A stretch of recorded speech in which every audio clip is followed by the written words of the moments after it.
Welcome viewers, I am Sarita Bhardwaj. We continue the second unit structure of an atom from 11th class and today's topic is discovery of radioactivity. As we indicated here, the radioactivity phenomena was discovered by the French scientist that is Henri Becquerel in 1896. The discovery was spotted by the discovery of cathode rays and the anode rays. First of all यहाँ पर जो word है हमारे पास radio activity. Radio activity means the phenomena of spontaneous emission of the active radiation by certain elements और the substances. और जो substance radiations को इमिट आउट करते हैं मीन्स कौन सी रेडिएशंस को, रेडियो एक्टिव रेडिएशंस को, उन सब्सटेंस का नाम हम क्या रखते हैं, रेडियो एक्टिव सब्सटेंस. जैसे हमारे पास है यूरेनियम, रेडियम. आपने देखा होगा रेडियम वॉचेस को, तो जो रेडियम वॉचेस होती हैं उनके अंदर क्या होता है, रेडियम लगा हुआ होता है. अब रेडियम कैसा, मैंने बताया एक रेडियो एक्टिव सब्सटेंस जो क्या करता है, इमिट आउट करता है रेडिएशंस, जिसकी वजह से जो वो रेडियम वॉचेस होती हैं उनके अंदर टाइम की विजिबिलिटी होती है इवन इन द नाइट और इन द डार्कनेस.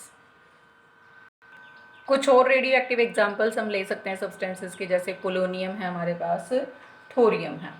अब जो ये रेडियो एक्टिव सब्सटेंसेस हैं या फिर रेडियो एक्टिव रेडिएशन हैं उनकी स्टडी के बारे में हम कुछ देखते हैं. जैसे इनको स्टडी कैसे किया गया कि जो आपके पास रेडियो एक्टिव सब्सटेंस था उसका एक छोटा सा सैंपल लिया. फॉर एग्जांपल हमने यूरेनियम का सैंपल लिया और उस यूरेनियम के सैंपल को हमने किसके अंदर रखा, लेड ब्लॉक के अंदर.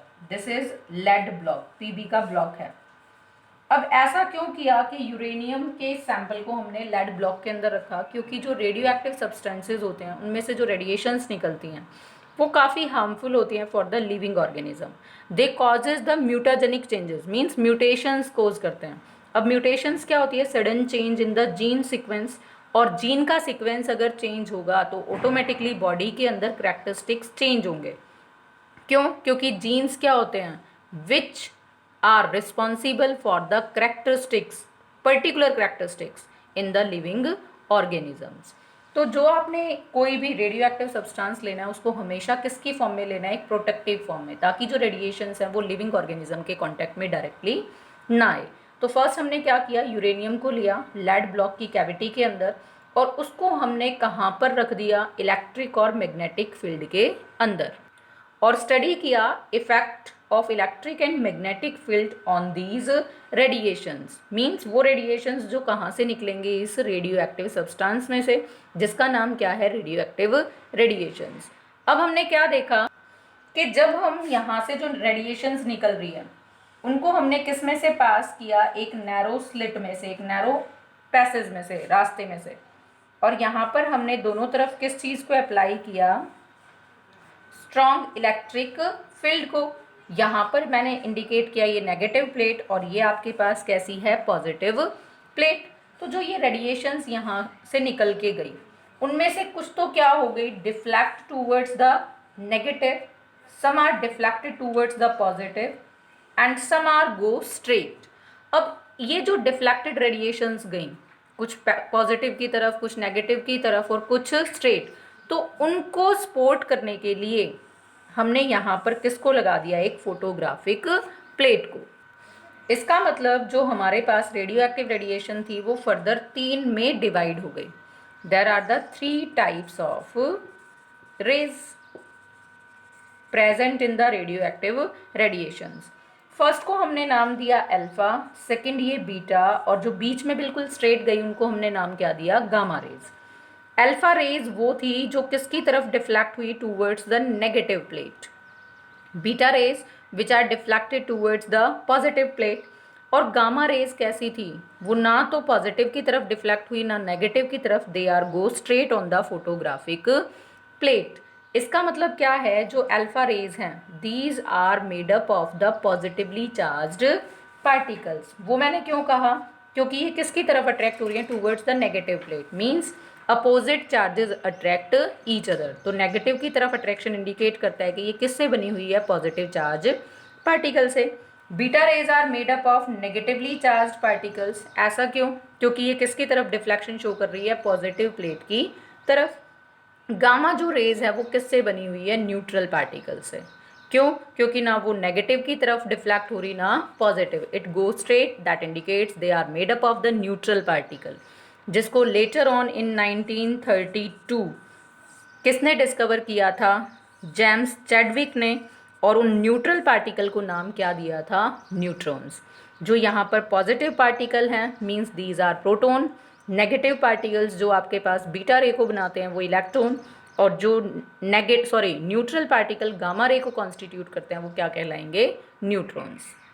तो हम यहाँ से सिंपली बोल सकते हैं कि जो आपके पास रेडियो एक्टिव रेडिएशंस हैं, these are split up into the 3 types of rays, alpha, beta and gamma. Now the next topic is the discovery of neutron. जैसा अभी मैंने आपको बताया कि ये डिस्कवर किसने किया था, चैडविक ने 1932 ने। द साइंटिस्ट चैडविक, उन्होंने क्या किया कि बेरिलियम लिया, मीन्स एक थिन शीट ली उन्होंने किसकी, बेरिलियम एलिमेंट की, और उसको बम्बार्ड करवाया किससे, अल्फा पार्टिकल से। अब जो बम्बार्डमेंट वर्ड होती है उसका मतलब क्या होता है कि एक बीम ऑफ अल्फा रेडिएशंस आएगा और वो स्ट्रांगली स्ट्राइक करेगा किसको, बेरिलियम की शीट को। अब जो आपके पास अल्फा पार्टिकल्स हैं, अल्फा पार्टिकल्स को हम नाम दे सकते हैं हीलियम पार्टिकल के। मीन्स अल्फा पार्टिकल को मैंने इंडिकेट किया हीलियम से, एटॉमिक नंबर और एटॉमिक मास हमने इंडिकेट किया। ऐसा क्यों? क्योंकि जब हम अल्फा पार्टिकल का चार्ज और मास देखते हैं तो वो किसके इक्वल आता है, just equal to that of helium particles. Means वो किसकी फॉर्म में मिलता है, हीलियम 2 पॉजिटिव की फॉर्म में। इसीलिए जो अल्फा पार्टिकल है उसको इस फॉर्म में हमने इंडिकेट किया। तो जैसा मैंने आपको बताया कि अल्फा पार्टिकल्स को हमने स्ट्राइक या बम्बार्ड करवाया किस पर, बेरिलियम की थिन शीट पर। तो जो चैडविक था उन्होंने क्या ऑब्जर्व किया कि एक हाईली पेनिट्रेटिंग रे यहाँ से निकलती है जो किस चीज़ से बनी हुई होती है, न्यूट्रल पार्टिकल से। और जो वो न्यूट्रल पार्टिकल की स्ट्रीम निकल कर जाती है तो उन्होंने ऑब्जर्व किया कि जो उनका मास था न्यूट्रल पार्टिकल का वो कितना था, 1.675 into 10⁻⁻27 kg, which is nearly the same as that of mass of the hydrogen atom. और उन्होंने क्या देखा कि इनके ऊपर कोई चार्ज नहीं है, and the Chadwick named them as a neutron.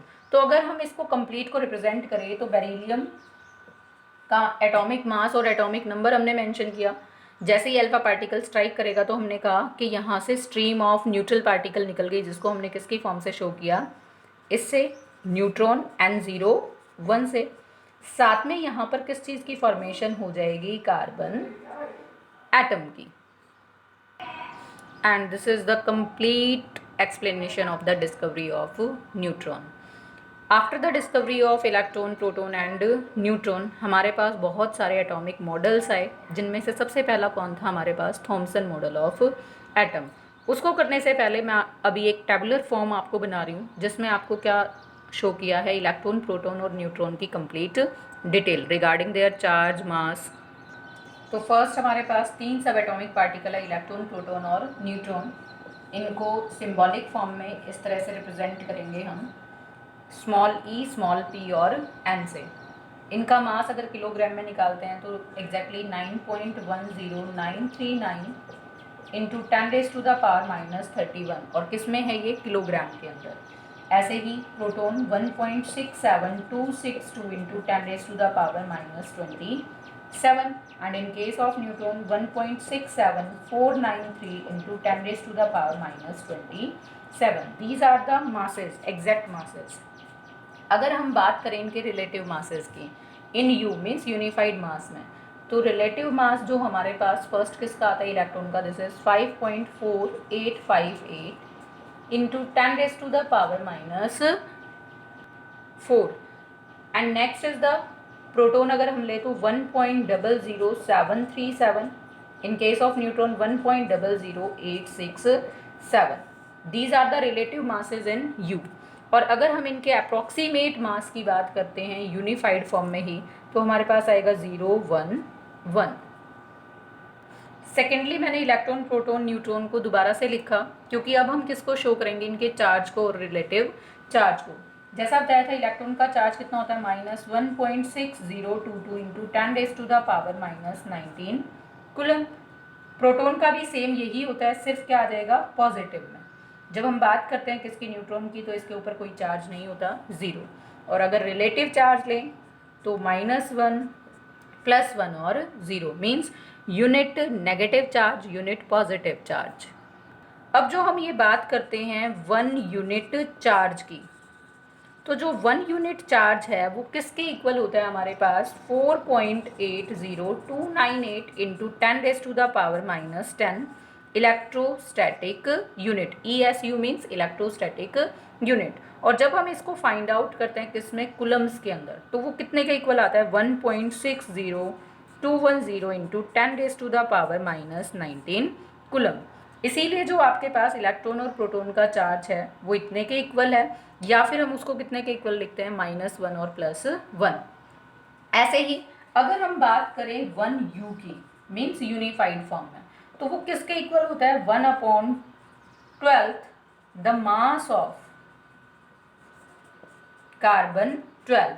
और जो कार्बन 12 का 1/12वें हिस्से का मास है वो कितने के इक्वल होता है, 1.66056 इंटू 10⁻⁻27 kg। तो इन दोनों ही रिलेशंस के बेसिस पर फर्स्ट 1 यूनिट चार्ज और 1U के अकॉर्डिंग हम किसको फाइंड आउट करते हैं, इनके चार्ज को। Now student, it's time for the models of atom, and the first model of atom that proposed is the Thomson model of an atom, because it is proposed by J.J. Thomson. And according to J.J. Thomson, the atom is consist of the positively charged sphere in which there is the uniform distribution of the positive charge, and in this sphere the negatively charged electrons are embedded. And Thomson said that there are the electrostatic forces of attraction between the positively charged proton and negatively charged electron that make the arrangement stable. और Thompson ने क्या कहा, जो radius होगी sphere की वो कितने के इक्वल होगी, that is equal to 10⁻⁻10 metre, that is equal to the size of the atom. इस मॉडल को दूसरा नाम भी दिया गया, जैसे also known as resin pudding model। क्योंकि इसको कंपेयर ऐसे क्यों किया गया, कहा जो ये पॉजिटिवली चार्ज स्फीयर है वो किसकी तरह, एक पुडिंग की तरह है या फिर केक की तरह, जिसमें नेगेटिवली चार्ज इलेक्ट्रॉन रेजिन की तरह इम्बेडेड है। And in the similar manner it is also known as the plum pudding model, या फिर इसका नाम और रखा गया वाटरमेलन मॉडल। वाटरमेलन का जो ग्रीन पार्ट है, जो उसका स्फेरिकल हिस्सा है, वो क्या कहा गया, sphere of the positive charge, और जो उसके अंदर सीड्स हैं उनको नाम क्या दिया गया, electrons. But this model is not accepted for a long time. After the discovery of the Rutherford और द रदरफोर्ड स्कैटरिंग एक्सपेरिमेंट, हमने थॉमसन मॉडल को क्या कर दिया, discard. And after that there is the new model comes into the limelight, that is known as the Rutherford model of an atom, जिसको हम अपनी next video में discuss करेंगे। Thanks and have a nice day.